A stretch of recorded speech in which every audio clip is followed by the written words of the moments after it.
BNP কি একটা গ্যাড়াকলে পড়েছে, বা আস্তে আস্তে তারা বুঝতে পারছে এরকম কোনো কিছু? সেই 13 জুন যে তারেক রহমানের সঙ্গে বৈঠক করলেন ডক্টর মোহাম্মদ ইউনূস, সেই বৈঠকের থেকে তারপর বিএনপি অনেকটা ফুরফুরা, তারা একদম জোর গলায় ঘোষণা করছে যে নির্বাচনের ব্যাপারে আর কোনো সমস্যা নেই, ফেব্রুয়ারিতে নির্বাচন হয়ে যাবে। কিন্তু সরকার তো আনুষ্ঠানিক কোনো ঘোষণা দেয়নি, ইলেকশন কমিশনও ঘোষণা দেয়নি। সিএসির সঙ্গে প্রধান উপদেষ্টার দেখা হয়েছে, কি কথা হয়েছে, সৌজন্য সাক্ষাৎ হয়েছে, কি জন্যে, কেন? বিএনপির মনে কি কিছু খটকা লাগছে? মানে বিএনপি কি চোখ বোধ করে এখন আর বলতে পারছে না যে প্রধান উপদেষ্টা মনে হয় বলে দিয়েছে যে নির্বাচন তারিখটা ঘোষণা করেন ফেব্রুয়ারিতে হবে? নাকি তিনটা অপশন এখানে, নাকি জাতীয় নির্বাচনের দিকে এখন নির্বাচন কমিশন যাবেই না, নির্বাচন কমিশন এখন স্থানীয় সরকার নির্বাচন আয়োজন করবে, যেটা চারদিকে গুঞ্জন। বিএনপি অলরেডি বলছে যে নাকি কোনো সুযোগই নেই, শুনবে সরকার তার কথা। নাম্বার ওয়ান অপশন, যে এই সরকারকে, এই নির্বাচন কমিশনকে সরকার স্থানীয় সরকার নির্বাচন আয়োজনের জন্য পরামর্শ দিয়েছে বা আহ্বান জানিয়েছে অথবা বলেছে, সেটা ঘোষণা আসতে পারে। নাম্বার টু হলো যে না, বিএনপির সঙ্গে আসলে একটা জেন্টাল কমিটমেন্ট হয়েছে, একটা ভদ্র কমিটমেন্ট হয়েছে, সেই কমিটমেন্ট অনুযায়ী ফেব্রুয়ারিতে ইলেকশন ঘোষণা করবে। Number one. Number two. Number three হলো দুটাই একসাথে হতে পারে, যে স্থানীয় সরকার নির্বাচনের ঘোষণা দিবে এবং সেটা বলবে যে আগামী ডিসেম্বরে স্থানীয় সরকার নির্বাচন, ফেব্রুয়ারিতে জাতীয় নির্বাচন, অথবা এপ্রিল, মার্চ, জুন, প্রধান উপদেষ্টা এখন পর্যন্ত যেভাবে এপ্রিলের কথা বলে রেখেছে সেরকম কিছুই।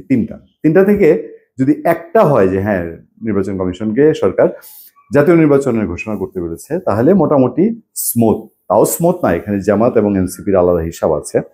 কিন্তু এর বাইরে যে দুইটা অপশন, সেটা যদি হয়, তাহলে রাজনৈতিক জট কোথায় গিয়ে লাগবে এটা একটু একবার চিন্তা করে দেখেন তো। এবং সেজন্যই কিনা যে প্রধান উপদেষ্টার সঙ্গে কি কথা হলো তাহার সাথে, এরকম একটা প্রশ্ন বিএনপির স্থায়ী কমিটির সদস্য সালাউদ্দিন আহমেদ তুলেছেন। কি, অন্তর্বর্তী সরকারের প্রধান উপদেষ্টা ডক্টর মোহাম্মদ ইউনূসের সঙ্গে প্রধান নির্বাচন কমিশনার এএমএম নাসিরুদ্দিনের বৈঠকে আলোচিত বিষয় স্পষ্ট করার দাবি জানিয়েছেন বিএনপি স্থায়ী কমিটির সদস্য সালাউদ্দিন আহমেদ।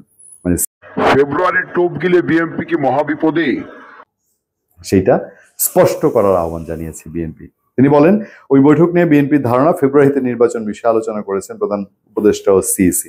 বিএনপি ধারণা করছে যে ফেব্রুয়ারিতে নির্বাচনের বিষয়ে আলোচনা হয়েছে।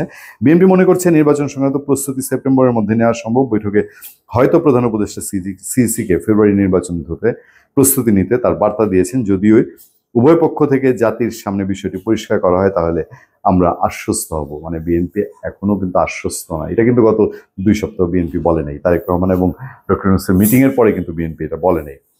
আচ্ছা, রাজধানীতে একটা প্রোগ্রামে তিনি বলছেন, নির্বাচন কমিশনের পক্ষ থেকে কয়েকবারই বলা হয়েছে তাদের সমস্ত প্রস্তুতি সেপ্টেম্বরের ভেতরে সমাপ্ত হয়ে যাবে, এর আগে তারা জুলাইয়ের মধ্যে সমস্ত প্রস্তুতি সম্পন্ন করতে পারবেন বলেও নির্বাচন কমিশন বলেছিল।